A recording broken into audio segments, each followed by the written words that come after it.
Well, earlier we showed you some research highlighting children who struggle with weight issues and who are on extreme diets, who are more likely to be obese or have an eating disorder as an adult. And while every parent wants their children to be healthy, it's important that you do it in the right way. That's right. And Erin Fields is with us here now with more on developing healthy eating habits and the importance of a positive body image. Good morning, Erin. Good morning, Tim and Alicia. Can't we all agree that growing up's kind of hard? Absolutely. Oh, yeah, absolutely. Yeah, and can't we also agree that there's been a time in our life when we were young where someone's made us feel like uncomfortable about how we looked? It doesn't matter if you're big, small, tall, or short. Yep. Of course. We've all gone through it.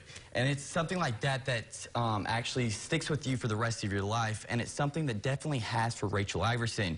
You've seen her on Good Day before, and she's one of our very trusted dietitians. She tells me she got into the health profession because of the experiences she went through as a child.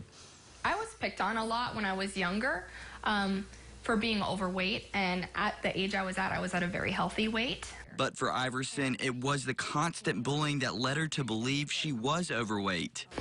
And they'd say things to me like, hey, do you want my extra slice of pizza? Because we all know you're a fatty. Or they'd call me whale a lot, and then I would eat it because I was hurting emotionally, and I just wanted something to be comforting. She started extreme dieting in hopes to cover up the shame and the guilt she kept feeling. I wouldn't even like have fruit juice because it had too much sugar, things like that.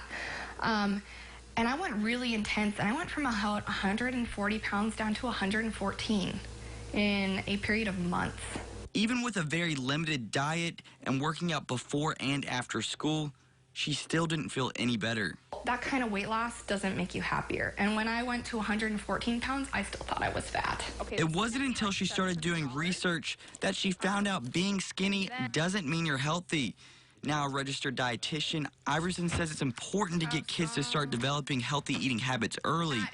And for parents, not to shame their kids into eating better. Maybe you're saying it out of a place of care. Maybe you're saying that to a child out of a place of care. Do you really think you should have a fifth Oreo? A lot of healthy. You know, I hear parents saying that to their kids, and it kind of tears me up inside because it, again, just layers guilt on. Iverson says parents need to lead by example. And that doesn't mean you shouldn't talk about your child's weight with them, but try to do it nonchalantly. Have more meals together. Families that eat together tend to have less risk of childhood obesity and obesity later in life. You need to be setting those patterns up. And don't say negative things about sweets or things. Lastly, she adds, choose your words wisely. Try not to say anything you wouldn't want said to yourself, because that can stick with people. It's only been about a year since Iverson told me that she's felt fully comfortable in her own skin, but I do have a story. She had so many good sound bites that I couldn't fit them all, but she said she was in a chronic disease meeting with a bunch of people, and they're all sharing their goals for the week, and one person was like, my goal for the week is just to eat 6 Snicker bars, and everyone was like, what, 6 Snicker bars? How's that a goal?